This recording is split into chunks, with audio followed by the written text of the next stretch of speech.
Maple House Cafe wasn't beautiful, but it had heart. Nestled on a corner in downtown Burlington, Vermont, its windows fogged each morning with steam from scrambled eggs and freshly brewed coffee. The linoleum floor had worn patches where servers made their rounds. A collection of chipped mugs sat above the counter, each mismatched and claimed by a regular. The cafe wasn't trying to impress anyone. It simply wanted to keep you warm. Erica Simmons had worked the early shift since she was 24. Now 29, she moved through the place like it was an extension of her body. She knew which drawer stuck, which stool spun too fast, and which customer would notice if their coffee wasn't filled to the brim. The job wasn't glamorous, but it was hers. Clint, the owner, was a man of few words and even fewer smiles. A former Navy cook, he ran Maple House with the rigidity of a ship's mess hall. "We serve food, not feelings," he liked to say, and he meant it. Erica never challenged him out loud, but in the quiet ways she did. She smiled when she took orders. She refilled coffee before being asked. She cut grilled cheese sandwiches into hearts for the kids on snow days. Clint didn't like it, but he tolerated it, barely. That Tuesday morning in February, the wind outside howled like a warning. Ice crusted the edges of the cafe's windows. Erica was unlocking the door at 5:45 a.m., gloved fingers fumbling with the keys, breath misting in the dark. The heater rattled to life as she stepped inside. The lights buzzed overhead. She turned the chairs down from the tables, tied her apron, and started the first pot of coffee. She was wiping down the counter when the bell above the door rang. She looked up, expecting one of the regulars. But it wasn't them. A girl stood in the doorway, small, maybe 9 years old. Her hoodie, once red, was soaked and faded. Her jeans were too short at the ankles. Her shoes looked borrowed. Too big, the laces knotted around her ankles. She said nothing, just walked quietly to the last booth by the emergency exit and curled into the corner. Erica stared for a moment, then moved. She walked over, placing a menu gently in front of the girl. "Can I get you something warm?" The girl didn't meet her eyes. "Plain bagel. No butter," she whispered. Erica nodded and stepped away. The toaster clicked behind the counter. She warmed the plate first, added a lemon wedge to a cup of hot water. When she brought it over, she said nothing more. Just set it down and gave a small nod. The girl ate slowly, not like someone savoring food, but like someone trying to make it last. Clint came out from the back. He glanced toward the booth. "She yours?" Erica shook her head. "She paying?" "She ordered a bagel," Erica said. Clint frowned. "Don't start something you can't keep up." The girl finished. She wiped her mouth with a napkin, stood up, and slipped out the door without a glance back. "No thank you. No goodbye." Erica watched her go, the door swinging shut behind her. The snow had picked up. The girl's silhouette disappeared into the wind. She left nothing behind, except an empty plate and a feeling Erica couldn't name. Something about her stayed. A shadow, a whisper, a beginning. The girl came back the next morning. Same time, same booth, same faded red hoodie, now crusted with salt from yesterday's snow. She slid into the booth like she'd always belonged there and opened the menu, though Erica suspected she had already memorized its sparse offerings. "Plain bagel. No butter," she said softly when Erica approached, eyes still cast downward. Erica smiled gently, coming right up. It became routine after that. Each morning, before the regulars filtered in with their frostbitten cheeks and newsprint-stained fingers, the girl arrived. She never smiled, never looked up, always paid in crumpled bills and coins that jingled in her pocket like broken promises. Always short by a few cents. Erica never mentioned it, just dropped the difference in the till from her own tip jar. By the end of the first week, Erica was prepping the bagel before the girl arrived. She'd slip a small hot cocoa into the order, too. Just something warm, something soft. On the third day, she added a paper napkin with a tiny hand-drawn heart on it. The girl didn't react. But the next morning, she wiped her mouth more slowly, folding the napkin instead of leaving it crumpled on the plate. She never stayed long.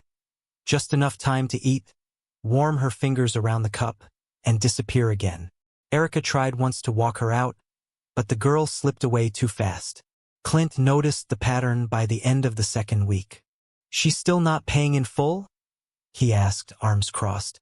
"I cover the difference," Erica replied, voice quiet but steady. "She's not your problem. She's a kid.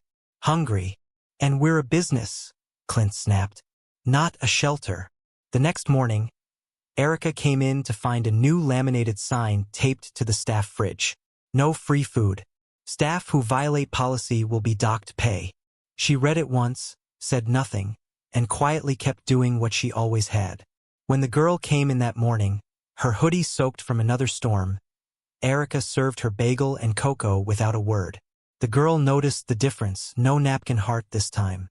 She looked up for half a second, as if sensing something had changed, but said nothing. Erica's heart pinched, but she didn't let it show. She rang up the order as anonymous takeout. Like she had the past few days, paid from her tips and moved on. She didn't do it for thanks. She didn't expect smiles. She just couldn't stand the thought of a child being cold and hungry 3 blocks from her warm kitchen. That afternoon, while clearing the booth after the girl had gone, Erica found something folded neatly under the cocoa cup. A note, written on lined paper torn from a school notebook. The pencil strokes were faint but careful. "You don't look away like the others. Thanks for the warm things. M." It wasn't a full name, but it was something. Erica folded the note gently, slipped it into the pocket of her apron, and didn't say a word. That night, as she changed out of her uniform in the cafe restroom, she touched the paper like it was something sacred. She didn't know who the girl really was, where she went, or why she was always alone. But now she had a name, Marley, and with it, the fragile beginning of trust. The note didn't leave Erica's apron pocket for 3 days. She touched it often, not to reread it, but to feel its presence. A quiet reminder that her kindness had found a crack in Marley's walls. It wasn't just a thank you. It was an offering, a signal. Erica had seen that kind of vulnerability only a few times in her life, when her own mother had tried to stay strong through tears, when a classmate once handed her half a sandwich in junior high with the quiet confession, "We don't have enough either." The next morning, Erica waited by the counter when the door chimed.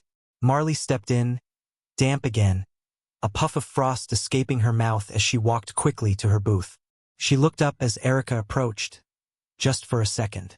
But her eyes met Erica's, not by accident, not by fear, just long enough to be seen. "You want your usual?" Erica asked, crouching slightly, her voice gentle. Marley hesitated, then nodded. "Please. And your name's Marley?" Erica asked. The girl looked up again. This time she didn't drop her gaze so fast. "Yes." From that day on, everything changed quietly. Like the way winter slowly lets go of the trees without anyone noticing until the first crocus breaks through the snow. Marley still ordered the same thing. But now she helped clear her table. She started arriving earlier. Once, Erica caught her humming. Just a few soft notes as she folded a napkin beside her plate. Erica added little extras. A heart drawn in foam on the cocoa, a sugar packet folded into a crane.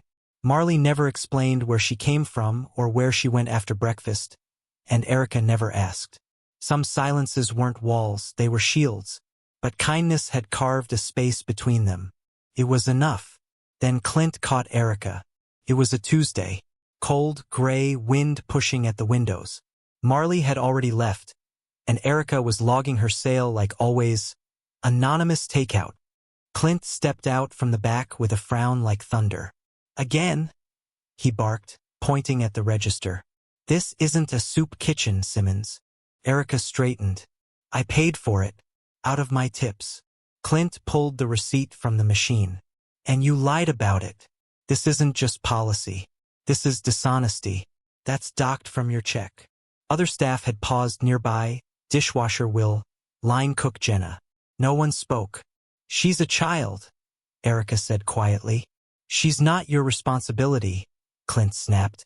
"She is when no one else notices her." He shook his head, muttering as he stormed back into the kitchen. That day, Erica's hands trembled through every order. She didn't cry. but she felt the weight of it.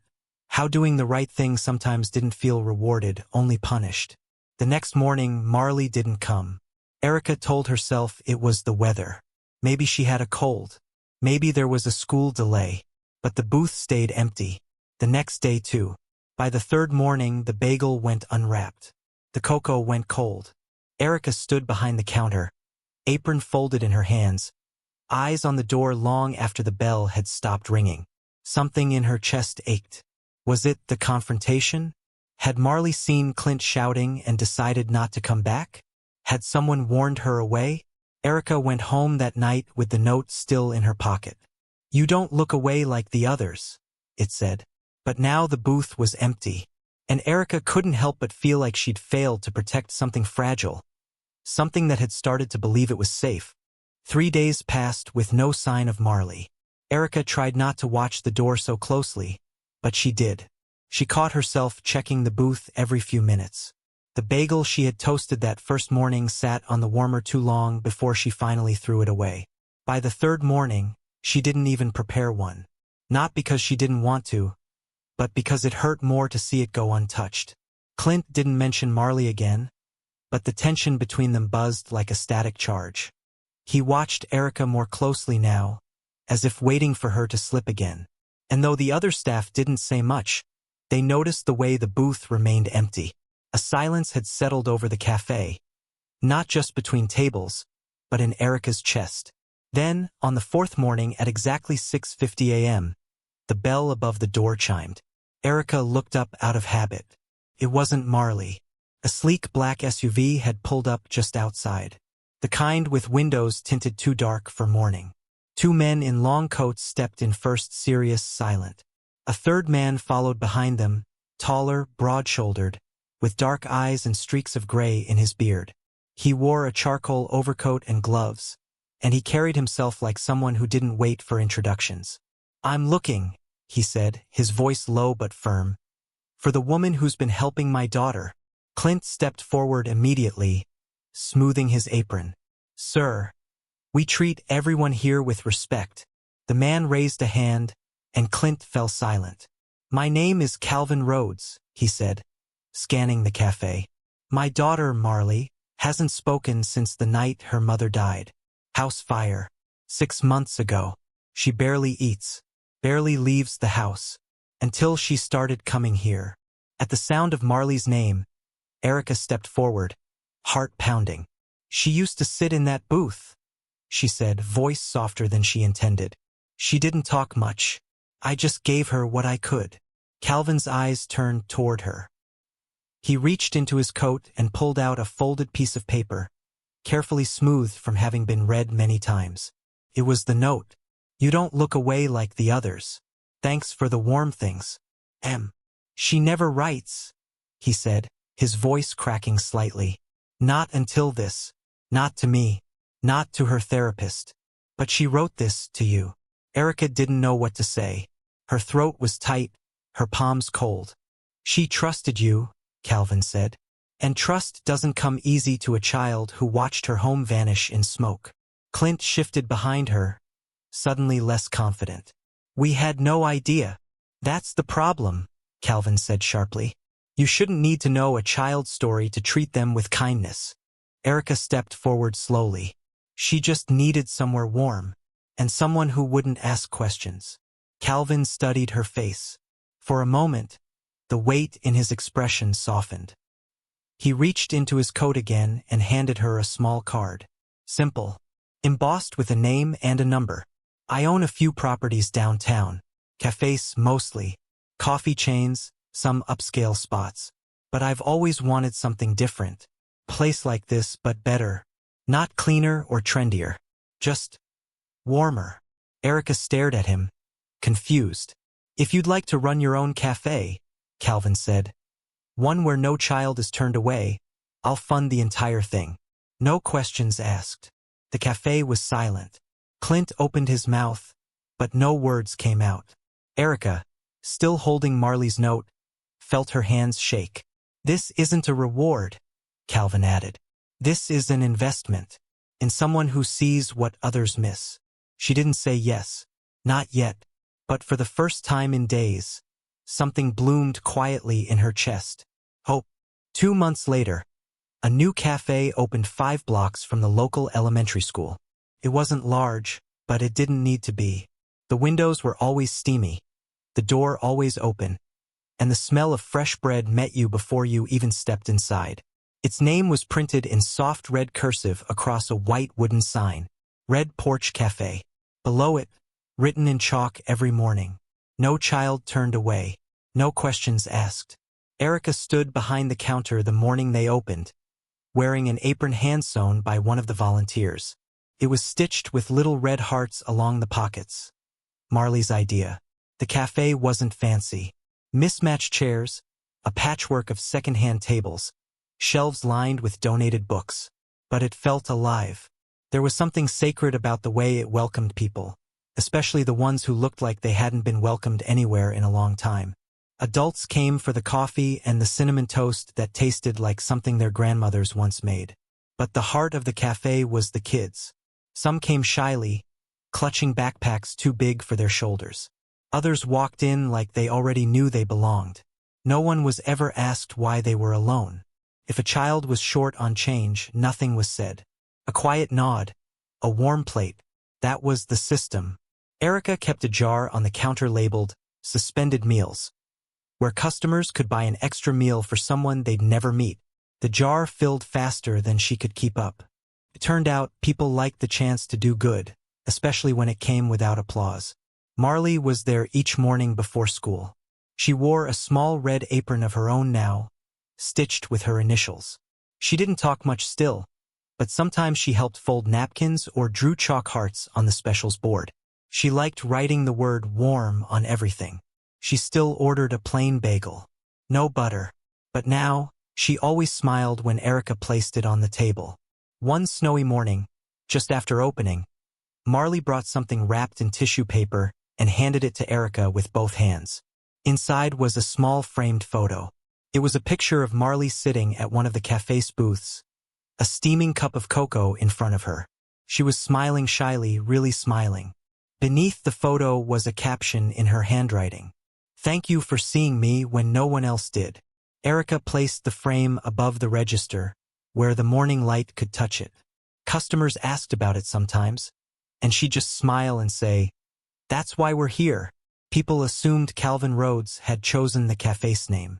But it was Erica who'd named it, after Marley's red hoodie, faded but faithful, like the child who wore it.